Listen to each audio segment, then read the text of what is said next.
안녕하십니까. YTN 라디오 황보선의 출발 새아침 황보선입니다. 가을 깊어가고 밤풍도 짙어갑니다.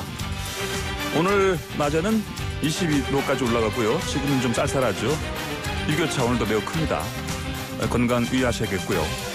특히 오후부터 중서부 지역을 중심으로 미세먼지 농도가 나쁜 수준까지 오르니까 호흡기 관리 하셔야겠습니다. 오늘부터는 저희 YTN 라디오에서 아침 7시부터 전각부터 20분 동안은 굿모닝 YTN으로 주요 뉴스들을 들으시고요. 제가 진행하는 이 황보선의 출발 새 아침은 아침 7시 20분에 시작합니다. 자, 추미애 장관의 법무부, 윤석열 총장의 검찰, 자, 올해 내내 갈등해온 양측, 라임 사태로 정면 충돌로 치닫고 있습니다. 오늘 이 내용 집중해서 살펴봅니다. 잠시 뒤에는 국회 법제사법위 여당 측 간 사인 백혜련 의원과 얘기 나눠보고요. 2부에서는 다른 주요 정치권 이슈들, 사회 이슈들을 박원석 정의당 정책위의장과 함께 짚어보겠습니다. 신보 진영의 쓴 목소리 내고 있는 서민 교수는 3부에 만나봅니다. 2020년 10월 19일 월요일 YTN 라디오 황보선의 출발 새 아침 힘차게 출발합니다. 네, 라임 사건의 핵심 인물 김봉현 전 스타모빌리티 회장의 옥중 입장문이 논란되고 있습니다.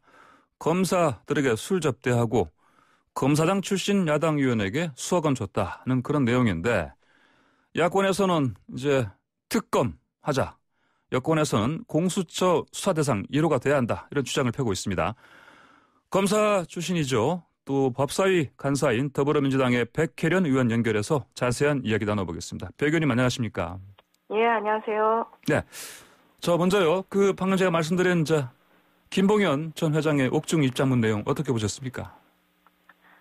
그동안 검찰의 정말 여러 문제, 짜맞추기 수사라든지 정관예우, 또 수사무마를 위한 로비 등이 집약되어 나타난 그런 내용이었습니다. 그래서 정말 엄청난 후폭풍을 몰고 올 수 있는 사안이고요. 예. 사안의 파급력을 예단하기 어려울 정도의 문제를 담고 있는 심각한 내용이다, 그렇게 보고 있습니다.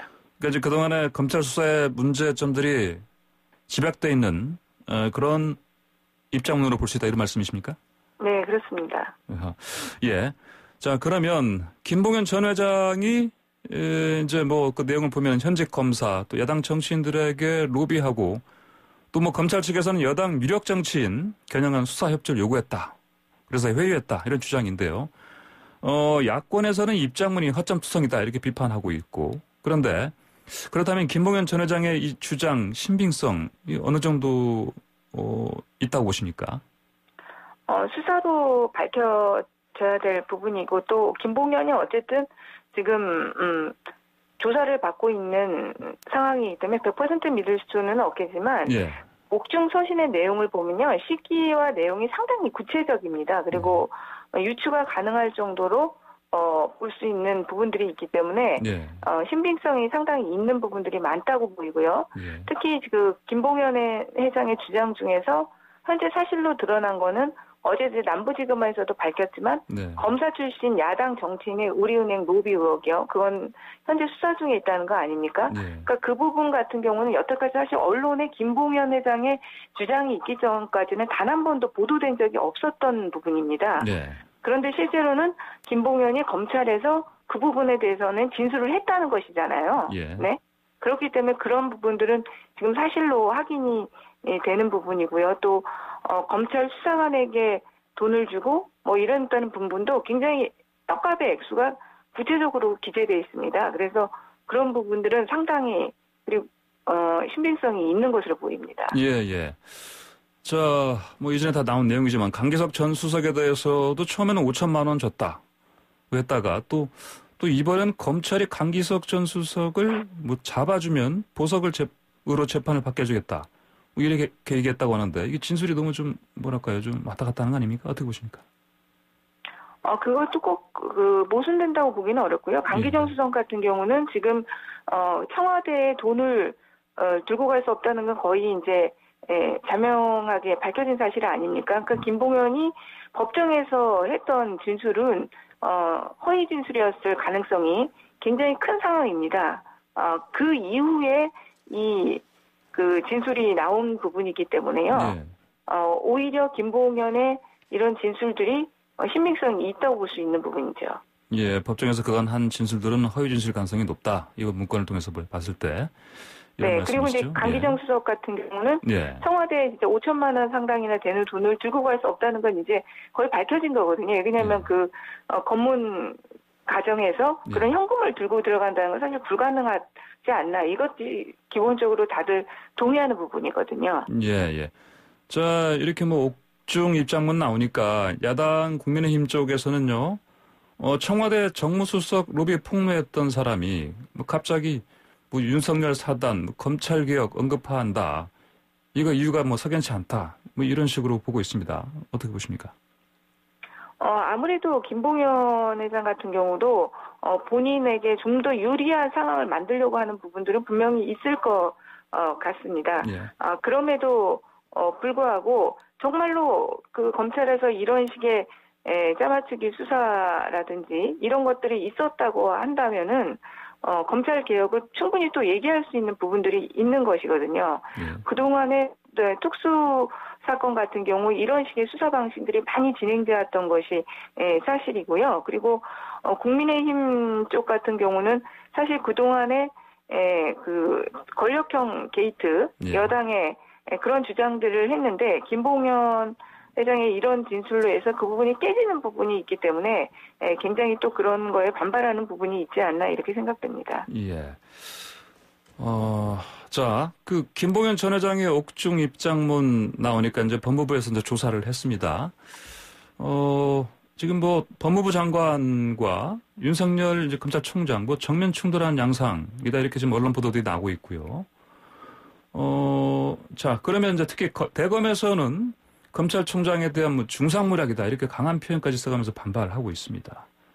자, 이렇게 서로 지금 충돌 양상 이거 지금 어떻게 갈지 지금 사실은 주시할 그 부분인데 어떻게 보십니까? 일단 양 기관의 입장이 나온 부분이기 때문에요. 좀 향후 진로는 좀 봐야 될 것 같고요. 일단 그 부분이 좀 중요한 것 같아요. 그러니까 김봉현이 검찰에서 검사들과의 술자리 부분들을 구체적으로 얘기를 했는가 안 했는가 이 부분이 좀 중요할 것 같고요. 그 법무부에서는 그거를 얘기했다고 지금 보고 근데 그 부분에 대한 수사가 진행되지 않다 이렇게 판단을 한 부분이거든요. 그래서 그 부분이 좀 명확히 돼야 될 것 같고요. 그거에 따라서 수사가 진행이 돼야 될 텐데 어쨌든 간에 지금 기존의 남부지검 수사팀의 경우에는 지금 신뢰가 굉장히 깨진 상황이기 때문에 기존 남부지검 수사팀에서 수사를 계속 진행하기는 어려울 것 같고요. 그 부분과 관련해서 법무부에서 이제 수사 주체와 방식에 대한 방법을 발표하겠다고 했으니까요. 그 부분도 좀 보면서 논의를 해야 되지 않을까 싶습니다. 네, 그렇다면 별도의 수사팀이 꾸려질 가능성이 높다 이렇게 봐야 되겠습니까? 이 관련해서요? 그렇습니다. 기존 남부지검 수사팀에서는 현재로는 진행하기는 어려운 거 아닌가.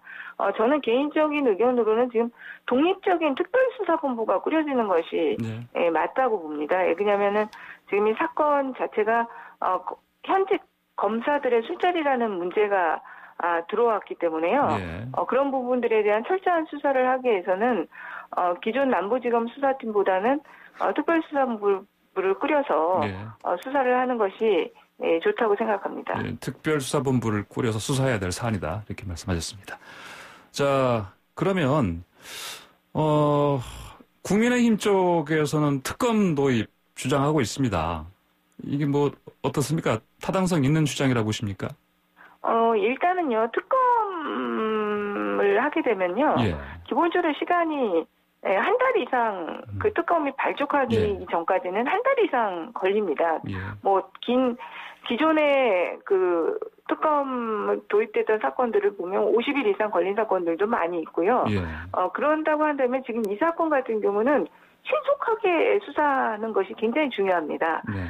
그렇다면은 기존 수사팀은 할 수 없다 하더라도 특별수사본부를 꾸려서 하게 되면 바로 수사를 착수하고 진행시킬 수 있지만 특검의 경우에는 그런 부분은 굉장히 어렵거든요. 그러니까 국민의힘 같은 경우도 특검을 주장하는 것이 그것을 신속하고 공정하게 수사하기 위해서 라고 주장을 하지 않습니까? 예. 그렇다고 한다면 특검보다는 저는 아까 말씀대로 독립적인 특별수사본부를 꾸려서 빨리 신속하게 조사하는 것이 더 맞다 이렇게 생각합니다. 예, 뭐 이제 야당이 주장하는 그 특검은 기본적으로 아무리 뭐 빨라도 30일 한 달 이상 걸리고 발족하는데 그런 상황이고 그러면 이제 이번 사안은 신속하게 수사하는 게 필요하기 때문에 특검보다는 아까 말씀하신 대로 특별수사본부 꾸려서 수사하는 게 맞다 이런 말씀이신 거죠? 네, 그렇습니다.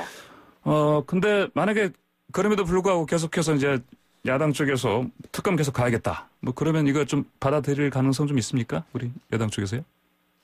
현재까지로는 전혀 논의된 바가 없고요. 예. 물론 이제 원내 그 대표들 간에 또 뭐 더 많은 얘기가 나오겠지만은 예. 지금 그리고 국민의힘에서 특검 도입 주장을 정치적인 공세 일환으로서 하기 때문에 네. 현재로서는 저희 더불어민주당 입장에서는 쉽지는 예. 않을 것이라고 생각합니다. 예. 자, 그런데요, 김경엽 민주당 의원이 주호영 국민의힘 원내대표 향해서 이런 얘기를 했습니다. 뭐 특검 해서 결과가 나오면 서로 의원직 걸고 뭐 책임지자. 뭐 이런 뭐 일종의 뭐 조건부 특검 수행 입장 밝히기도 했습니다. 이거 어떻게 바라보십니까? 이제 김경엽 의원님 같은 경우는 개인적으로 이 사건과 관련해서 어쨌든 실명이 거론된 부분이 있지 않습니까? 예. 그러니까 그것에 대한 억울함이 굉장히 크셨을 예. 것 같고요. 예. 그런 차원에서 단호한 어떤 개인의 입장이 있었을 것이라고 생각합니다. 그런데 그것이 어떤 당의 입장으로 논의되거나 그런 것은 아니기 때문에요. 예. 네, 좀 봐야 될 것 같습니다. 자, 그렇다면은, 이제 공수처장 관련 좀 얘기를 좀 여쭤보겠습니다. 공수처장 후보 추천이 야당 위원 추천을 하면 뭐 특검 수용하는 뭐 이런 상황 가능하겠습니까? 이제 그건 교섭의 방향에 따라 틀리는데요. 사실은 네. 공수처가 빨리 출범할 수 있다고 한다면 이 사건이야말로 공수처의 예. 설립 목적에 완벽히 부합하는 사건이긴 합니다. 네. 지금 현직 검사 등장하고요. 예. 또 뭐 야당 정치인, 또 여당 정치인, 청와대 수석까지 등장을 하는데 이 사람들 대부분이 다 공수처의 수사 대상이 되는 사람들이고요. 공수처라는 것이 정권의 눈치 보기 수사를 막기 위해서 또 그리 출범하는 것이기 때문에 사실은 정말 공수처가 빨리 출범할 수 있다면 이 사건이야말로 공수처의 수사 대상 1호가 되는 것이 맞기는 하다고 생각합니다. 예. 자, 그런데 이제 백 의원께서는 오는 26일까지 야당이 무조건 공수처장 후보 추천위원 추천하라고 하셨습니다. 만약 그렇게 안 하면 어떻게 하시겠습니까? 지금 수차에 걸쳐서 이낙연 당대표부터 또 김진현 원내대표도 얘기했고 여러 번 얘기했지만 26일이 지나면 지금 우리 당 입장에서는 더 이상의 여지가 없을 것 같습니다. 지금 그 추천위원을 해달라고 지금 계속적으로 말씀을 드렸고요. 너무나 이 공수처 구성이 늦어지고 있기 때문에 바로 다음에 법안 소위를 제가 이제 제1소위 위원장인데요. 바로 법안 소위 열어서 이제 공수처법의 개정안에 대해서 심사할 수밖에 없을 것 같습니다. 네. 자, 백혜련 의원께서는 그 대표하신 저희 개정안 있지 않습니까? 이 관련해서요. 그게 보면 뭐 야당의 비토권 삭제 어떤 그 부분을 좀 방점을 두신 것 같은데 그렇다면 이 개정안 뭐 여당 주도로 통과시키실 가능성 어떻게 보십니까? 일단은 사실관계를 좀 명확히 할 필요가 있는데요. 제가 발의한 개정안은 야당의 비토권을 기본적으로 인정해 주는 것에서 출발합니다. 대신에 야당이 10일이라는 기한 안에 공수처장 후보 추천을 선정하지 않을 경우에 한해서 이제 법원조직법상의 대법관 후보 추천위원회 당연직 위원으로 있는 한국법학 교수에 해당하고 법학전문대학원 협의회 이사장을 이촉한 것이라는 점 말씀드리고요. 어쨌든 간에 26일까지 공수처장 후보 추천위원이 추천되지 않다고 한다면은 소위에서 법률안에 대해서 심사를 할 수밖에 없고요. 제가 낸 안뿐만이 아니라 김용민 의원이나 박범계 의원이 낸 안 모든 것을 다 열어놓고 논의를 추진할 생각입니다. 예, 알겠습니다. 백 의원님 오늘 말씀 잘 들었습니다. 감사합니다. 예, 감사합니다. 네, 지금까지 더불어민주당의 백혜련 의원이었습니다. 네, 자, 황보선의 출발사의 아침 1부 여기서 마치고요. 잠시 후 2부로 돌아오겠습니다. 자, 2부. 자, 황보선의 출발사의 아침 2부 시작합니다. 2부 순서는요, 쏟아지는 뉴스 속 진짜 뉴스의 밑줄을 그어보는 시간이죠. 냉정하고 공평하게 생각해볼 지점의 별표도 그려봅니다. 자, 뉴스를 보는 또 다른 시선, 박원석의 밑줄. 박원석 전 정의당 의원과 함께합니다. 안녕하십니까? 네, 안녕하세요. 네, 자, 이거 일단 라임 얘기할 수밖에 없습니다. 네, 그렇죠. 뭐 이거 라임 또 옵티머스 사건 누구 정치권 정말 뜨겁게 맞붙고 있고 또 뭐 검찰과 법무부 좀 정면 충돌하는 양상인데, 자, 우선 저 여당에서 공수처 1호 대상에 뭐 올리자고 하고요. 뭐 야당은 특검하자고 하는데 어떻게 보이십니까? 그러니까 일종의 이제 프레임 싸움에 들어간 게 아닌가 싶습니다. 네. 결국에는 라임 사건이나 옵티머스 사건이나 이제 금융 사기 사건인데 전형적인.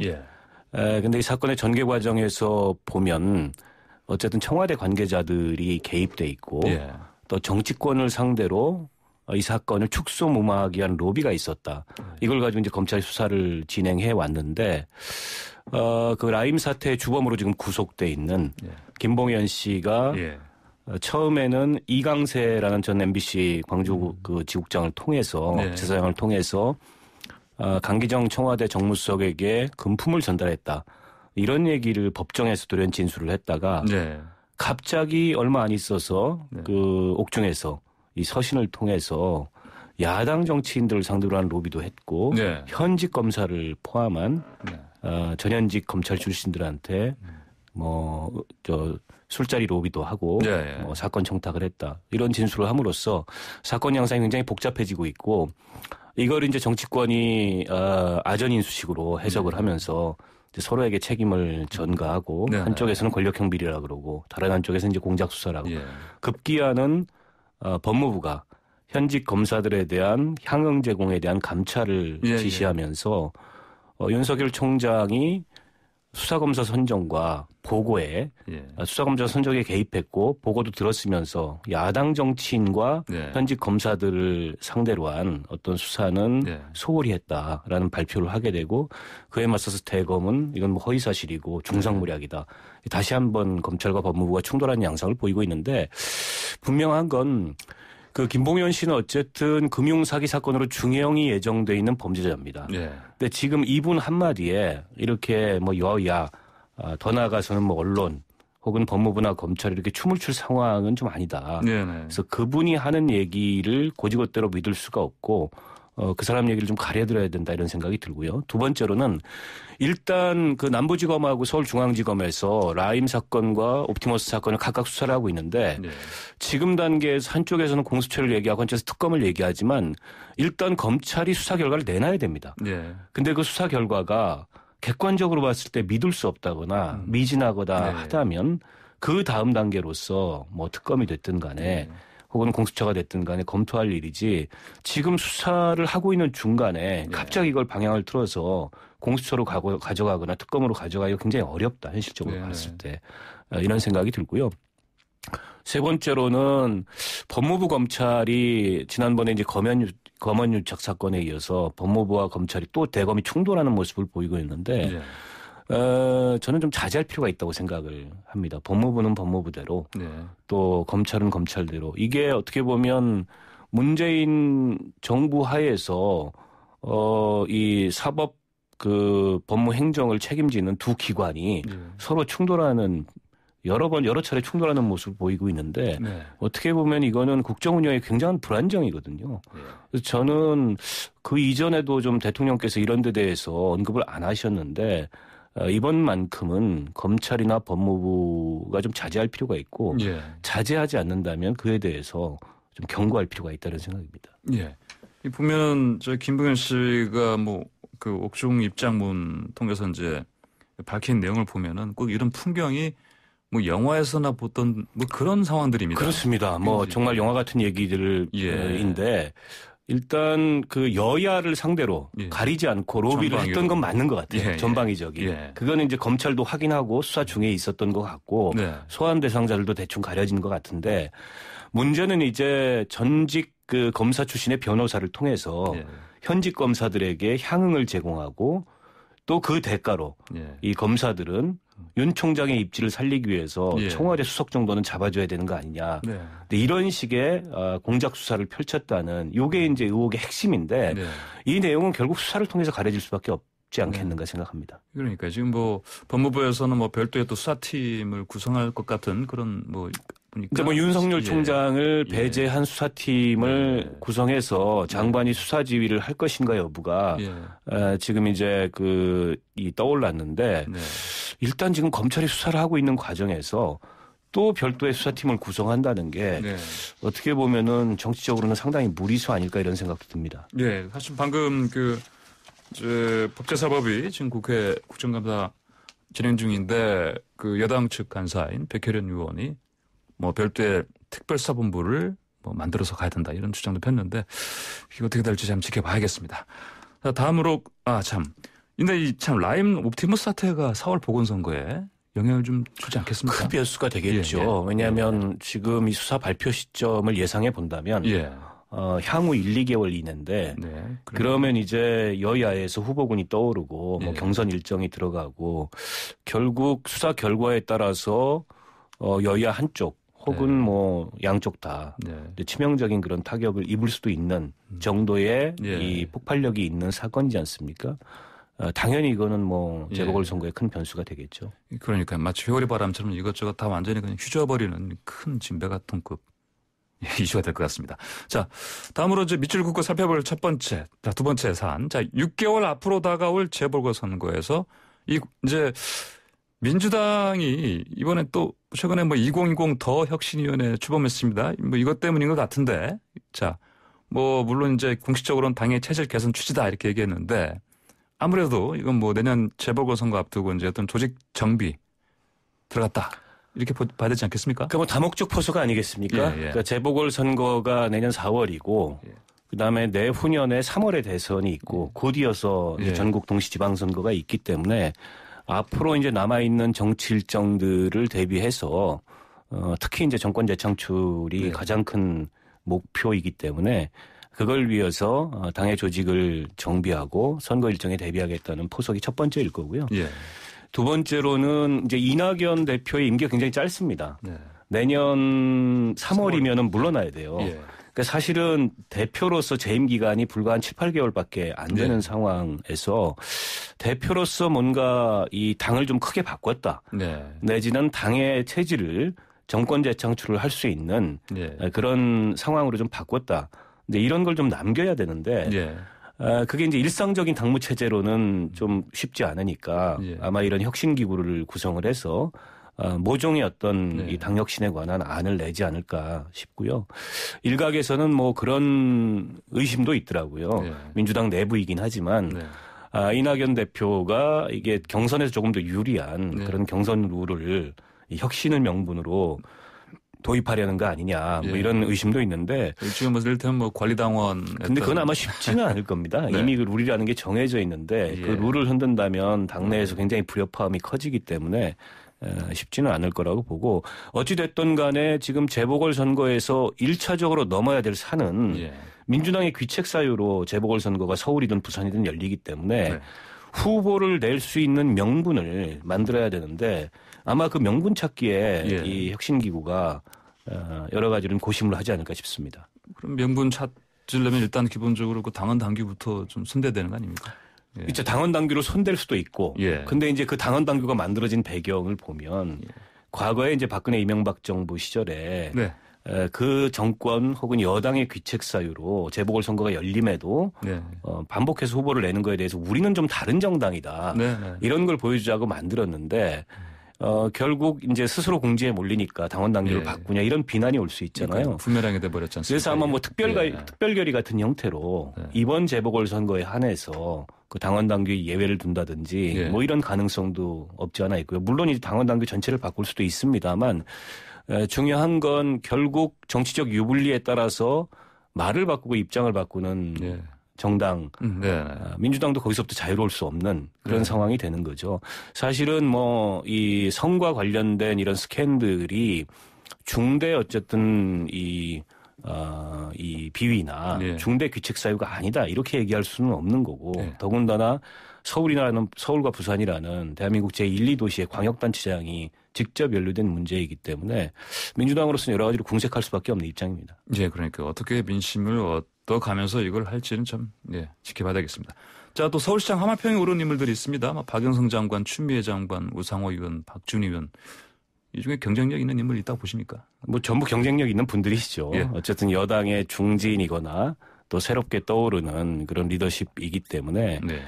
근데 이제 민주당은 제가 앞서도 말씀드렸지만 재보궐선거 후보 출마의 명분을 어떻게 삼느냐가 첫째로 중요할 것 같고 두 번째로는 이게 다른 어떤 사유로 인해서 재보궐선거가 열리는 게 아니라 미투 그러니까 성과 관련된 이 비위로 인해서 열리는 재보궐선거이기 때문에 그런 특수성이 좀 있어요. 아무래도 그래서 여성 후보들이 훨씬 더 명분이 있지 않겠냐라는 관측도 있고 결국에는 이제 당내 경선이라는 절차를 통과해야 할 텐데 박영선 장관 같은 경우에는 과거에 박영선 장관의 그 정치활동 스타일에 비해서 최근에 굉장히 키를 낮췄습니다. 그리고 자기 어쨌든 직무에 충실한 모습을 보이고 있고 그 해당 부처에서도 박영선 장관이 모처럼 힘 있는 장관이 와서 그 부처의 그런 업무들이 잘 이루어지고 있다는 호평도 있고 해서 과거의 이미지를 좀 바꾸면서 상당한 경쟁력을 보이지 않을까라는 생각이 들고 또한 이제 사람을 꼽자면 이제 박주민 의원이죠. 지난번 대표 출마해서 상당한 가능성을 보이지 않습니까? 그래서 당내 경선 과정에서 이런 분들이 이제 어떤 그 본인의 경쟁력을 보이고 당원들로부터 선택을 받느냐 혹은 국민들로부터 선택을 받느냐 지켜봐야 되겠습니다만 아마 뭐 이제 앞으로의 여러 가지 그 당내 경쟁 구도의 민주당 내 경쟁 구도가 변화하리라고 예상을 합니다만 현재로서 보면 박영선, 박주민 이 두 분 정도가 상당한 경쟁력을 보이지 않을까 싶습니다. 자, 국민의힘 쪽에서는 뭐 경선준비위원회 가동하면서 뭐 불을 지피고 있는 그런 상황인데 자, 이쪽이야말로 사실 또 서울시장, 부산시장 후보 거론된 인물들이 좀 많습니다. 근데 이제 뭐 김정인 비상대책위원장은 막 주로 이런 후보군들 다 혹평했습니다. 자, 어떻게 보십니까? 김종인 비대위원장이 상당한 선거 전략가시잖아요. 이분이 그 스핀 닥터로 선거에 영입이 돼서 한 번은 이쪽 뭐 지금 현재 민주당 가가지고 당시에 만만치 않았던 선거를 승리로 이끌었고 이번에 이제 선거 이후에 왔습니다만 대선을 염두에 두고 온 거죠. 비대위를 맡아서 단기간 내에 국민의힘을 좀 수습하는 모습을 보이고 있는데 그래서 이분은 아마 선거에 대한 본인의 구상이 머릿속에 있을 것 같아요. 근데 그런 구상에 비추어 봤을 때 현재 거론되는 후보들 특히 이제 부산에 가서 이 말씀을 하셨는데 부산의 전현직 의원들 같은 경우에 다소는 조금 약간 냉혹한 평가를 했어요. 3선 4선 하고 나니까 뭐 더 이상 재미도 없고 심심하니까 시장 한번 해볼까 하고 나오는 걸로밖에 보이지 않는다. 내 눈에 안 찬다 한마디로 이런 얘기를 하신 건데 당내 중진들이 거세게 반발하고 있죠. 왜냐하면 그 중진 배제라는 선을 긋고 얘기를 하는 것처럼 들릴 수도 있거든요. 근데 아마 그 김종인 그 비대위원장 머릿속에는 내년 대선 그리고 내후년 대선 지방선거까지 연계되는 선거이기 때문에 어쨌든 참신한 그런 인물 발굴이 중요하다. 이런 코멘트가 아닌가 싶습니다. 네, 오늘 말씀 감사합니다. 잘 들었습니다. 고맙습니다. 네, 지금까지 박원석 정의당 정책위원장이었습니다. 네, YTN 라디오 황보선의 출발새 아침 2부 마치고요. 잠시 후 8시 정각에 3부로 돌아오겠습니다.